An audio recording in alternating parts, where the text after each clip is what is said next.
Subscribe करना ना भूलें। इस फिल्म में देवसेना ने काफी अच्छी एक्टिंग की है, लेकिन कहीं कहीं तो इसने ओवर एक्टिंग ही कर दी है।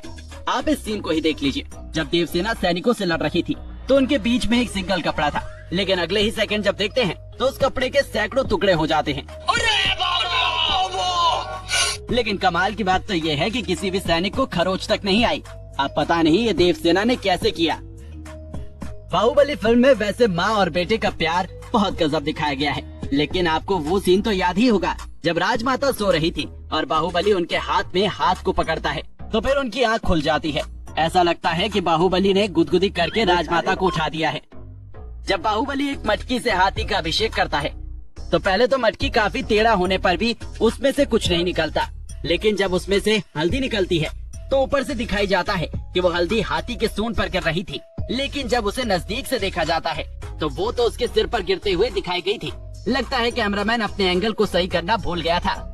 आपको बाहुबली का वो सीन तो याद ही होगा जिसमें राजमाता सिर पर अग्निकुंड रखकर पूजा स्थल के लिए चलती है। लेकिन क्या आपने इस सीन को ध्यान से देखा है? आप ध्यान से देखिए। जब पहले इसे दिखाया जाता है तो राजमाता अकेली ही चलती दिखाई देती है, लेकिन जब एंगल को बदलकर नीचे से दिखाया जाता है तो ये तो कोई और ही है जिसने सफेद साड़ी पहनी है और जो राजमाता के साथ चल रही है। जब बाहुबली रथ को खींचता है तो उसमें लगी हुई रस्सी को नीचे से देखने पर वो लटकती हुई दिखाई देती है, लेकिन जब दूसरे एंगल से देखते हैं तो ये रस्सी एकदम से गायब हो जाती है। और एक बार फिर देखिए, सामने से देखने पर ये 2 बार घूमा हुआ दिखाया जाता है, लेकिन जब इसे फिर से देखते हैं तो ये कुछ ज्यादा ही उथल पुथल और कई बार घूमी हुई दिखाई देती है। इसके अलावा आपको वो सीन तो याद ही होगा जब हाथी पागल हो जाता है और बाहुबली दरवाजा तोड़कर बाहर निकलता है। तो पहले तो ये दरवाजा बाहर पड़ा हुआ दिखाई देता है, लेकिन बस कुछ ही सेकंड में जब फिर से देखते हैं तो ये गायब ही हो जाता है। पता नहीं, लगता है इस दरवाजे को कोई भूत उठाकर ले गया था। इस फिल्म में एक बहुत ही फनी सीन है जब बाहुबली कुमार के पास खड़ा था और उन्होंने उसका हाथ पकड़कर एक बहुत बड़ी लकड़ी के 2 टुकड़े कर दिए थे।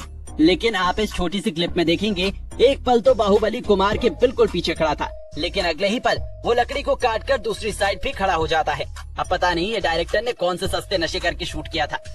जब देवसेना के राज्य पर कुछ लोग हमला कर देते हैं तो बाहुबली उनके राज्य की रक्षा करता है। लेकिन आप इस सीन में देखिए, पहले तो यहाँ दूर दूर तक कटप्पा कहीं खड़ा हुआ दिखाई नहीं दे रहा था, लेकिन फिर एकदम से कटप्पा सामने आ जाता है। लगता है कि कटप्पा को जादू आता है। जब देवसेना अपने राज्य पर हमला करने वाले लोगों को मार रही थी तो बाहुबली उसे आकर 3 बाण एक साथ चलाना सिखाता है। और देखो देवसेना कितने जल्दी सीख भी जाती है। अगर ऐसा रियल लाइफ में होता तो देवसेना अब तक 1000 बार यूपीएससी का एग्जाम क्लियर कर चुकी होती। बाहुबली फिल्म में की गई ओवर एक्टिंग के नमूने को आप इस सीन में देख सकते हैं। जब बाहुबली लोगों से लड़ रहा था तो एक पेड़ पर 2 हथियार दिखाई देते हैं, लेकिन अगले ही पल में जब कैमरे का एंगल घूमता है तो पेड़ पर बहुत सारे हथियार लटके हुए दिखाई देते हैं। अब पता नहीं ये यहाँ कहाँ से आ गए। इस फिल्म में एक खास बात ये दिखाई गई है कि बाहुबली हमेशा एक छोटे से हथियार से मोस्टली टाइम लड़ता रहता था, लेकिन जब इतनी बड़ी तलवार से लड़ना ही नहीं तो बाहुबली इसे हमेशा कमर में लटकाए क्यों रहता है।